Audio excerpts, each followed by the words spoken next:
प्रचार करने में तो मौजूदा सरकार को मेडल अलग से देना चाहिए कि कॉपी पेस्ट कर दिया और सरा ले लिया कि ये हमने किया है। नाम बदलने में और सरा लेने में हमारी सरकार को महारत हासिल। अगर सरकार कुछ बदलाव चाहती थी तो इसमें बिल को इलेक्ट्रॉनिक फॉर्मेट में कर सकते थे।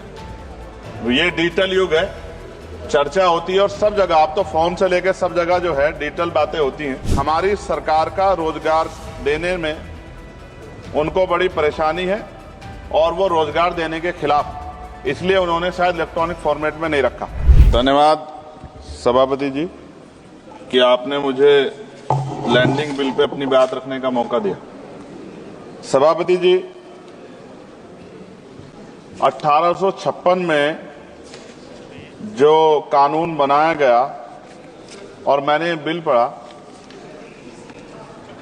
क्या पढ़ने के बाद मुझे एहसास होता है कोई बदलाव नहीं, सिर्फ कॉपी पेस्ट किया गया। तो सरे लेने में और प्रचार करने में तो मौजूदा सरकार को मेडल अलग से देना चाहिए कि कॉपी पेस्ट कर दिया और सरा ले लिया कि ये हमने किया है। नाम बदलने में और सरा लेने में हमारी सरकार को महारत हासिल है, जबकि हकीकत ये है कि ये इंटरनेशनल लॉ है जिसके आधार पर सभी देशों को काम करना पड़ता है।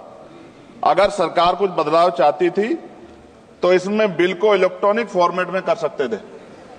ये डिजिटल युग है, चर्चा होती है और सब जगह, आप तो फोन से लेकर सब जगह जो है डिजिटल बातें होती हैं, लेकिन फॉर्मेट आपने कागज में ही रखा है।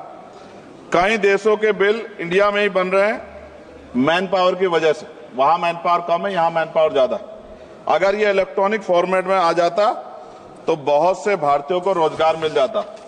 लेकिन मुझे ये भी बताना पड़ेगा कि हमारी सरकार का रोजगार देने में उनको बड़ी परेशानी है और वो रोजगार देने के खिलाफ, इसलिए उन्होंने शायद इलेक्ट्रॉनिक फॉर्मेट में नहीं रखा।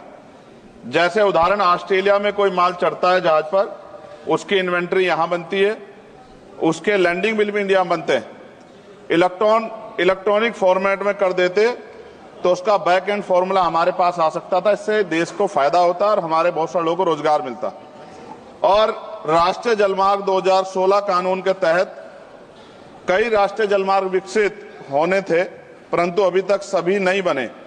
यह जलमार्ग बन जाते तो बाढ़ व सूखे की समस्या से भी निजात मिल सकती थी, लेकिन सरकार को बाढ़ से भी फर्क नहीं पड़ता क्योंकि उससे भी आम जनता को परेशानी होती। पेट्रोल और डीजल की जो खपत है, अगर ये बन जाए जलमार्ग तो बहुत फायदा जो है वो खपत कम हो सकती है और बहुत बड़ा फायदा हो सकता है। लेकिन सरकार का इसमें कोई इंटरेस्ट नहीं है, इसलिए मैं अपनी भावनाओं के साथ इस बिल को अपोज करता हूं और मैं कहता हूं कि सरकार अगर चाहे तो हमारे सुझाव को मान के कुछ अच्छा कर सकती है, वरना फिर मैं कहूंगा दोहराते हुए कि सरे लेने में और नाम बदलने में सरकार को महारत हासिल है। इसके लिए पुनः मेरा अनुरोध है कि इनको मेडल दिया जाए। धन्यवाद।